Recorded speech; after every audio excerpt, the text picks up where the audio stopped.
Okay. Cancer. Girl, let me tell you something.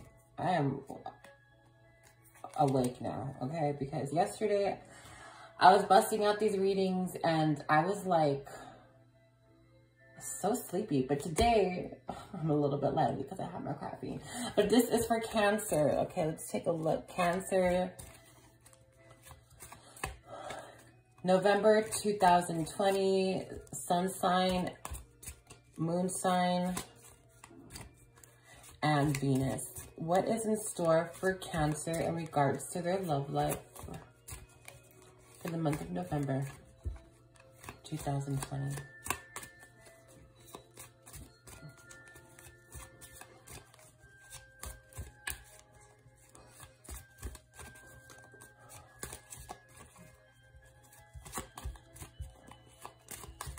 Okay, Cancer.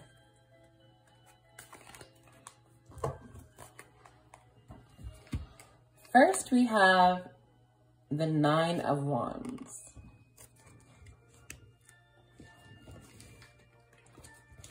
Followed by the Magician.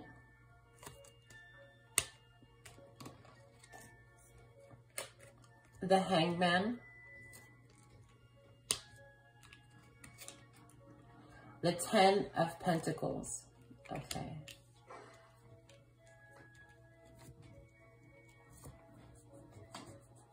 Oh, by the way, I don't read reversals. Some people do. I don't. I don't read reversals. I figured there's going to be a card that's going to tell me the exact same thing upright. So, Cancer, with you, there is a lot of sacrifice this month, okay?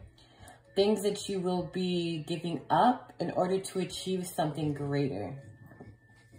Because the beginning of this month talks about a particular goal, and that can have to do with your security in the world, your job, or something monetary, okay? So at the beginning of the month, it's not necessarily about love. It's almost like love takes sort of a back seat for the time. All right? There's something that you have to really, you feel you really have to protect. And it's almost as if love is sort of a distraction, or can prove to be a distraction for you at this time. Though it's something that you've been wanting, and you want to bring that kind of energy into your life, you're starting to recognize that right now it's not necessarily the best time, and you're coming up with that conclusion on your own versus, you know, like other people telling you, you know, like if you're like, oh, you need to focus on you, you need to do yourself first, you know what I mean? That's one thing to hear it, but when you come up with that conclusion on your own, it's a lot more, believable. These cards right here are telling me more about the monetary world, okay? Your security in your home, your job, that sort of energy, okay? But let's continue to see what else happens in the month of November, because this is just the beginning of the month. So let's look at the middle of the month. 10 of Swords. 2 of Swords. Princess of Cups. 2 of Pentacles. So I do see you having to deal with some a water sign. And this could be Pisces, Cancer, or Scorpio. And if they are not one of those signs, they kind of embody the energy of that element, okay? But because we have the 10 of Swords that comes up, this represents you having to kind of not necessarily cut ties, but you have to like stop, I don't know, dealing with a particular person. This particular person, they are proving to be a distraction, right? Or you feel like, you know what, you are a lot of fun, I like you, but I have shit to do.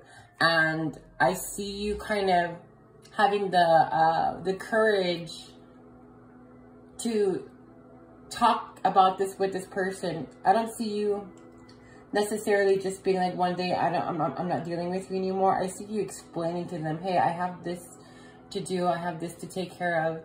I'm not going anywhere, but I'm gonna be absent for just a bit. You know, and I see them being very understanding with you. Okay.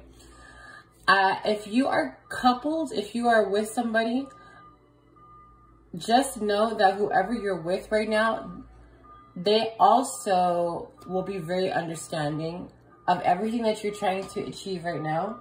So you don't have to worry about, you know, feeling like you're blowing them off or anything. If you're single, the same thing applies with whoever you are romantically involved with. Okay, if you're not romantically involved with anybody at this time, even on just like a flirtatious crush level, love is not necessarily a big impact in this month. You understand what I'm saying? Okay, but I do see a level of balance being achieved with personal life and your work life or your own endeavors. Whoever you're involved with is very understanding. Okay, let's continue. So we have the 9 of Pentacles, 3 of Pentacles, the Queen of Cups, interesting, and the King of Wands. By the end of this month, you and your partner will achieve a level of growth, a level of maturity. Because your partner is being so understanding with you in regards to your endeavors and your projects, this is something that you're taking great witness to. Okay? Not only are they growing in your eyes, but they're also growing in their own eyes. And this is something that will prove to be a very pivotal asset in regards to like a more stable, you know, long-term relationship. Because I see both of you becoming a king and a queen, at least in your realm. Do you understand?